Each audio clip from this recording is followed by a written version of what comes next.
गुजरात के खेड़ा जनपद के नांदगांव में 31 अक्टूबर 1875 को जावेद भाई और लाडवा के घर वल्लभ भाई पटेल का जन्म हुआ था। उनके 4 भाई और एक बहन। करमसद गांव की मुश्किल स्थितियों में वो एक स्वावलंबी बालक के रूप में बड़े हुए। वो एक तरफ खेत में अपने पिता की सहायता करते और साथ ही मिडिल स्कूल में करते, जिसके चलते वो एक स्व प्रशिक्षित जिला अधिवक्ता के रूप में हुए। वल्लभ भाई पटेल की शादी जवेरबा से हुई थी और उनको ईश्वर की कृपा से 2 बच्चे हुए, मणिबेन और राधिया भाई। जवेरबा का निधन युवावस्था में हो जाने से वो एक दुखी और एकाकी पुरुष रह गए थे।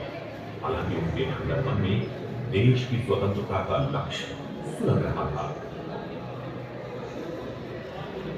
वल्लभ भाई पटेल 35 वर्ष की आयु में मिडिल टेम्पल में बाल की पढ़ाई करने के लिए लंदन गए, जहां उन्होंने लगातार कठोर परिश्रम किया और वल्लभ भाई पटेल 1913 में भारत लौटने के बाद बहुत जल्द ही अहमदाबाद के अग्रणी आपराधिक वकील हो गए। न्यायालय में उनकी लाजवाब बहसों के कारण वो बहुत प्रख्यात हुए। मित्रों की सलाह पर उन्होंने अपने बढ़ रहे कानूनी सलाह के पेशे के साथ एक नई जिम्मेदारी ली।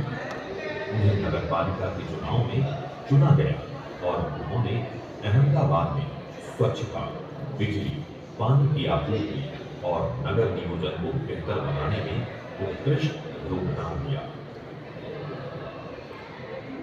वल्लभ भाई पटेल 1917 में महात्मा गांधी से मिले और इस मुलाकात में उनके जीवन की राह बदल गई। महात्मा के सिद्धांत सत्याग्रह, ब्रिटिश साम्राज्यवाद के विरुद्ध हिंसक तरीके ने उनके मन को जीत लिया। गांधी जी ने बहुत जल्द ही वल्लभ भाई पटेल की बुद्धि और क्षमता को पहचान लिया और तत्काल ही उनको 1918 में उनके गृह जिले खेड़ा में सत्याग्रह का नायक बना दिया। उसके बाद उन्होंने पीछे मुड़कर नहीं देखा। उन्होंने 1923 में बोरसद और नागपुर में सफलतापूर्वक सत्याग्रह आंदोलनों का नेतृत्व किया और 1928 में बारडोली सत्याग्रह के बाद उनकी राष्ट्रीय प्रतिष्ठा स्थापित हो गई और लोगों ने उनको सरदार कहना शुरू कर दिया। संघर्ष के नायक सरदार पटेल ने हजारों गुजराती किसानों को ब्रिटिश सरकार की अन्यायपूर्ण लगान वसूली के विरुद्ध अहिंसक प्रतिरोध करने के लिए प्रेरित किया।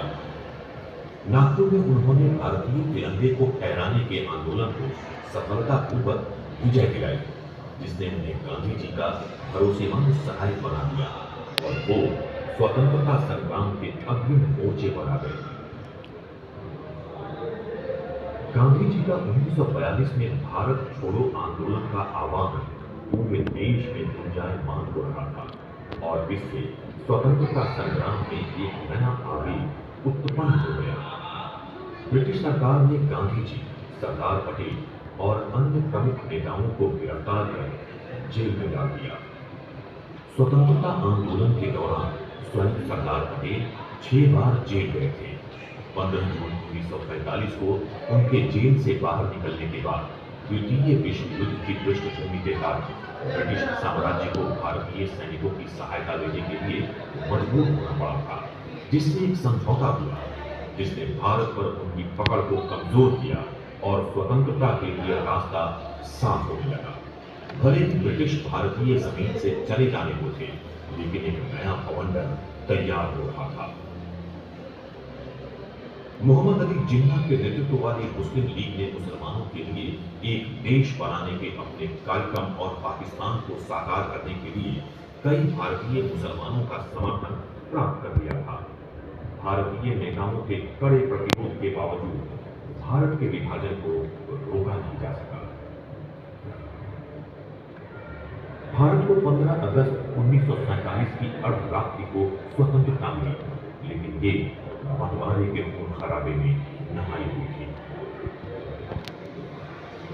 सरदार को भारत का पहला उप प्रधानमंत्री और गृहमंत्री चुना गया और साथ ही उन्हें सूचना और प्रसारण का अतिरिक्त कार्यभार भी सौंपा गया।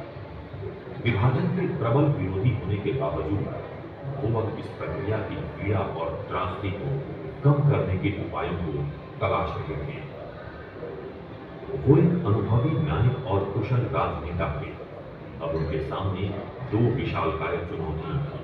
पहला, सांप्रदायिक हिंसा को नियंत्रित करना, जो विभाजन के कारण काबू से बाहर हो चुकी थी। लोगों की भीड़ को नियंत्रित और शांत करना, और अन्न, आश्रय और शरणार्थियों के सुरक्षित परिवहन की व्यवस्था करना। दूसरा, भारतीय संघ में 550 से अधिक रखवालों के विलय को सुनिश्चित करना। दृढ़ इच्छा शक्ति और दूरदृष्टि का प्रयोग करके उन्होंने राजकुमारों को भारतीय संप्रभुता में शामिल होने के लिए समझाया। उन्होंने 4 वर्षों 1946 से 1950 तक लगातार बिना थके काम किया और एक संगठित राष्ट्र के विशाल लक्ष्य के लिए प्रतिबद्ध होकर भारत मां को सुरक्षित और एकीकृत किया। ये उनकी देश के लिए महानतम विरासत और उपहार थी।